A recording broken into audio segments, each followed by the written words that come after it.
এটা আমার বাচ্চা। তুই ছাড়, এটা আমার বাচ্চা।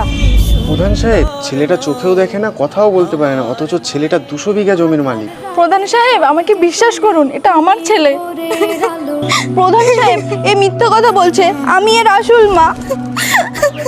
প্রধান সাহেব, আমার মনে হচ্ছে ওই লাল চুড়িদার পরা মহিলাটার ছেলে। না না প্রধান সাহেব, আমার মনে হচ্ছে ওই সাদা চুড়িদার পরা মহিলাটাই ওর মা। এই দুজন মহিলার মধ্যে একজন মিথ্যা কথা বলছে, কারণ সে এই 200 বিঘা জমি দখল করতে চায়। কিন্তু সে কে? তোমরা দুইজনে তোমার ছেলের একটা একটা হাত ধরো, এবার গায়ের জোরে নিজেদের দিকে টানো।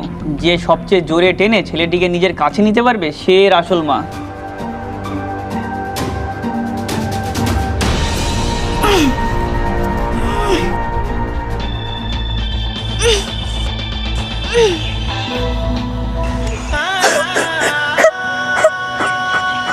প্রধান সাহেব, আমি টেনে নিয়েছি।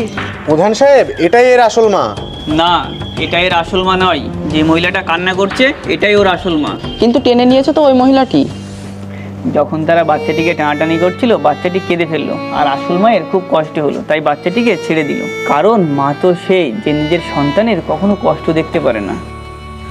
প্রধান সাহেব, আমাকে ক্ষমা করে দিন, ইনিই ওর আসল মা।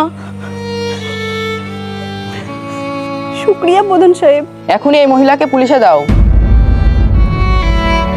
প্রধান সাহেব, প্রধান সাহেব, আমার ন্যায় বিচার চাই। কি হয়েছে? আপনি কিসের ন্যায় বিচার চান? প্রধান সাহেব, আমার ছেলের উপরে পাঁচিল ভেঙে পড়েছে। এইমাত্র ডাক্তার দেখিয়ে আনলাম, ডাক্তার বলেছে 1 লাখ টাকা লাগবে অপারেশনের জন্য। আমি চাই যার পাঁচিল আমার ছেলের উপরে ভেঙে পড়েছে সে যেন চিকিৎসার সব খরচ বহন করে। যেই ব্যক্তির পাঁচিল এই মাসুম বাচ্চাটির উপর ভেঙে পড়েছে তাকে ডাকা হোক। প্রধান সাহেব, নিয়ে এসেছি। কি হয়েছে প্রধান সাহেব, আমাকে ডেকে আনলো? তোমার বাড়ির পাঁচিল এই বাচ্চাটির উপর ভেঙে পড়েছে। এই বাচ্চাটির চিকিৎসার জন্য যত টাকা খরচ হবে সব তুমি দেবে। প্রধান সাহেব, এতে আমার কোনো দোষ নেই, সব দোষ ওই রাজমিস্ত্রির, যে আমার বাড়ির পাঁচিলটি বানিয়েছিল। রাজমিস্ত্রিকে ডেকে আনো। প্রধান সাহেব, মিস্ত্রিকে নিয়ে এসেছি। তুই আমার পাঁচিল কিভাবে বানিয়েছিলি বল? 1 বছরের মধ্যে ভেঙে পড়েছে। প্রধান সাহেব, এতে আমার কোনো দোষ নেই, হয়তো ওই সিমেন্টটাই কোনো ভেজাল ছিল।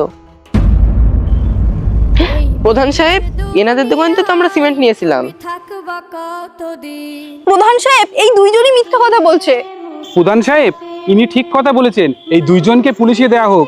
এখানে দোষ এনাদের নয়, দোষ আপনার। আমার দোষ?